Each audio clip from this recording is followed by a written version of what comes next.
Sumasahimpapawid mula sa Premier Ibanag City of the North.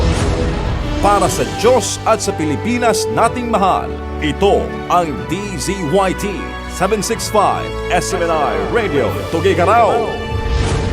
Kapartner mo sa balita at serbisyo.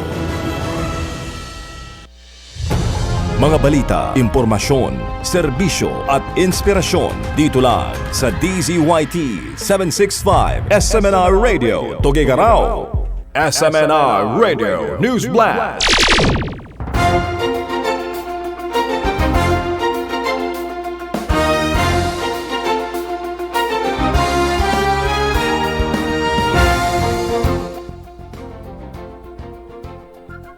Sa ating mga balita, lokal, mga mangingisda nakatanggap ng bagong kagamitan, namamahagi ng bagong lambat at fishing gear ang lokal na pamahalaan sa mga mangingisda sa coastal area ng Cagayan upang makatulong sa kanilang kabuhayan.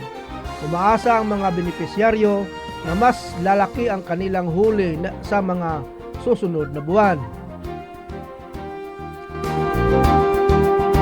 Mahigpit sa napinagbabantay sa mga ilog sa Cagayan.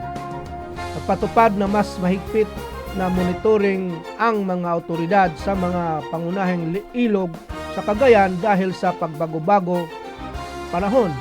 Patuloy na binabantayan ang water level upang agad makapagbigay ng babala sa mga residenteng nanirahan malapit sa ilog sakaling magkaroon ng biglaang pagtaas ng tubig. Iba pa natin mga balita, tree planting activity sinasagawa ng mga kabataan. Nagsasagawa ng tree planting activity ang ilang youth organization at environmental group sa probinsya bilang bahagi ng kampanya para sa pangangalaga ng kalikasan.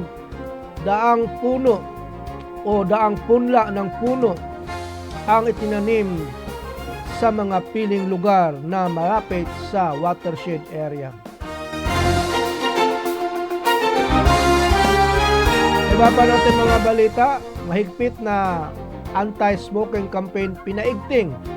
Mas pinaigting ang ilang lokal na pamahalaan sa Cagayan ang pagpapatupad ng anti-smoking ordinance sa mga pampublikong lugar. Naglagay rin ng mga karagdagang signage sa mga terminal, parke at palengke bilang paalala sa publiko. Iba pa natin mga balita, libreng bakuna para sa mga alagang hayop isinasagawa. Nagsasagawa ng libreng anti-rabies vaccination ang Municipal Veterinary Office para sa mga aso at pusa sa ilang barangay. Hinikayat ang mga pet owners na pabakunahan ang kanilang alagang hayop upang maiwasan ang pagkalat ng rabies sa komunidad.